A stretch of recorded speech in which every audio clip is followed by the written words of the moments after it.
एकं नित्यं विमलमचलं सर्वधि साक्षिभूतं भावातीतं त्रिगुणरहितं सद्गुरुं तं नमामि। राधे राधे। जय मां कामाख्या। आप सभी का स्वागत है भाग्य ऋषि संस्थान सुख के सागर में। मैं हूं आपके साथ आचार्य पुष्पेंद्र शास्त्री। आज हम आपसे बात करेंगे संतान सुख को लेकर। बहुत से लोग बड़े दुखी होते हैं, परेशान होते हैं। विवाह को बहुत समय बीत जाता है, 5 साल, 10 साल, 12 साल, 15 साल हो जाते हैं, लेकिन कोई संतान नहीं हो पाती है, संतान सुख प्राप्त नहीं हो पाता। बड़ी दिक्कत परेशानी आती हैं, लोग ताने मारने लग जाते हैं, ताने सुने नहीं जाते। और यहाँ तक मेरी माता बहनों को इतना कष्ट उठाना पड़ता है। जिन माता बहनों के कोई संतान नहीं, उनसे पूछो उनके मन की वेदना क्या है। उस मन की वेदना को अगर वो कोई दूसरा जान सकता है तो वही जान सकता है जो उस रास्ते से गुजरा हो, अर्थात जिसके संतान सुख बहुत देर से हुआ हो। तो संतान सुख की सबसे बड़ी भूमिका हमारे जीवन में बताई गई है।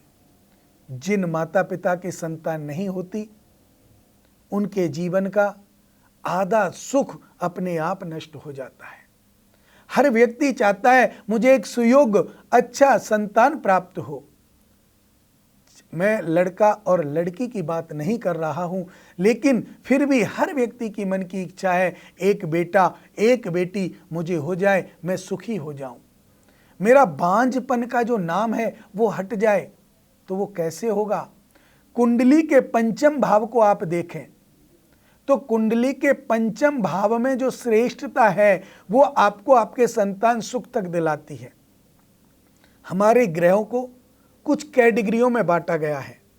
कुछ ग्रह पुल्लिंग हैं, कुछ ग्रह स्त्रीलिंग हैं और कुछ नपुंसक हैं। जैसे बुध है, बुध को नपुंसक की संज्ञा दी गई है, शुक्र को स्त्री की संज्ञा दी गई है, शनि मंगल सूर्य को पुरुष की संज्ञा दी गई है। अर्थात जो ग्रह हैं हमारे, ये तीनों लिंगों में बटे हुए हैं।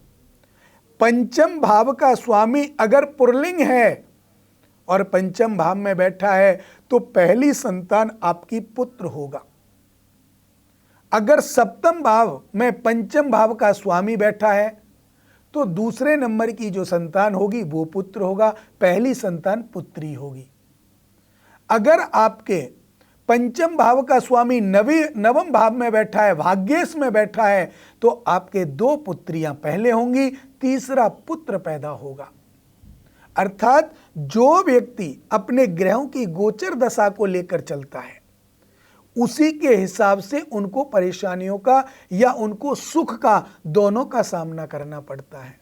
अब हमारे मन में विचार आता है, ये तो हमने बता दिया कि पुत्र और पुत्री कहाँ उत्पन्न होती हैं, लेकिन जिन भाई बहनों के संतान होती ही नहीं, उसका क्या कारण है? उसका कारण एक दृष्टि से अगर हम पहले बात करते कुंडली की, कुंडली के माध्यम से देखें तो पंचम भाव को देखें, लगन को देखें और दशम भाव को देखें, और पंचम भाव से एकादश भाव को देखें। इनकी दृष्टि देखें, कौन से ग्रह कहाँ बैठे हुए हैं, कौन सी दृष्टि है और किस कारण आपके संतान नहीं हो रही। बड़ी बात नहीं है। बहुत लोग ऐसे हैं जिनके संतान सुख से परेशान हैं, लेकिन चिंता करने की बात नहीं। मैं दावे के साथ आपसे कह सकता हूं कि अगर आप हमसे जुड़ते हैं तो निश्चित रूप से 3 महीने के अंदर अंदर हम आपके कार्यों को करते हैं। आपके कार्यों में विविधतापूर्ण वैदिक रीति के द्वारा पूजा पाठ अनुष्ठान करने के बाद 3 महीने में आपका गर्भ रह जाता है। अगर आप इस कार्य से परेशान हैं, संतान सुख आपको प्राप्त नहीं हो रहा है, तो ये हुआ कुंडली का माध्यम। कभी कभी घर में पितृदोष हो जाने के कारण पितरों की पूजा पाठ ढंग से ना हो, भोग विनती ढंग से ना हो, या फिर भोग लगाते समय बहुत त्रुटियां हम लोग कर देते हैं, वो त्रुटियां अगर हमने कर दी हो तो भी बड़ी परेशानी उत्पन्न होती है।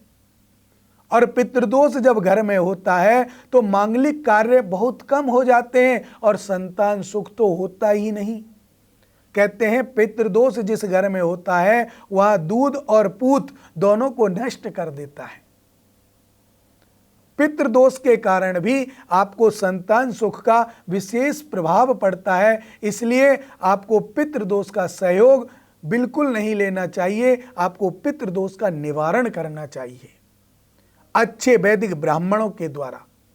तीसरी रीति, जो तीसरा कारण है कि आपके घर में संतान नहीं होती, और यह पता कैसे चलेगा? जब आप कुंडली का आंकलन कराएंगे, कुंडली में ये सारी चीजें आपको पता चलेंगी कि किस कारण से आपको संतान सुख प्राप्त नहीं हो रहा है। तीसरी जो चीज है वो है बंधन। आपके घर से, आपके परिवार से, आपके रिश्तेदारों से जो कोई जलन में होता है, या समाज से, या कोई भी जल सकता है, या किसी पर संतान ना हो और वो चाहती है कि आपको भी ना हो, तो किसी तांत्रिक क्रिया के द्वारा आपकी कोक बांध दी जाती है। और जब कोक बंध जाती है, कोक बंधते समय आपको 3 चीजें स्वीकार में आती हैं। मैं आपको बताना चाहता हूं उन लक्षण उस चीज के कि आपको कोक बंध गई है और आपको संतान नहीं हो रही है। अगर आप हैं तो वो लक्षण देख लीजिए। आपके मासिक धर्म के समय पेट में दर्द बनना, जो पहले नहीं बनता था, आज बनने लगा है, अचानक बनने लगा है, तो वो आप समझ लिए कि आपकी कोक बंधन का रास्ता है। आपके जब आप अपने जीवन में सांसारिक धर्म में प्रवृत्त होते हैं, उस समय एक दूसरे पति पत्नी के मन में बेमनस्ता आ जाना, समझ लीजिए कोक बंधन हो चुका है।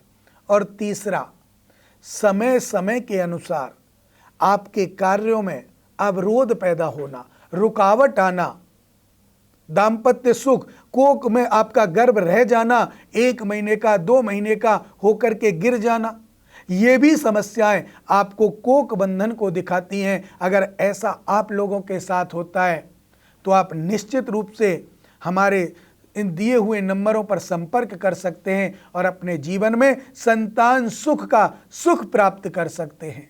इन्हीं शुभ मंगल कामनाओं के साथ मुझे दीजिए इजाजत। राधे राधे।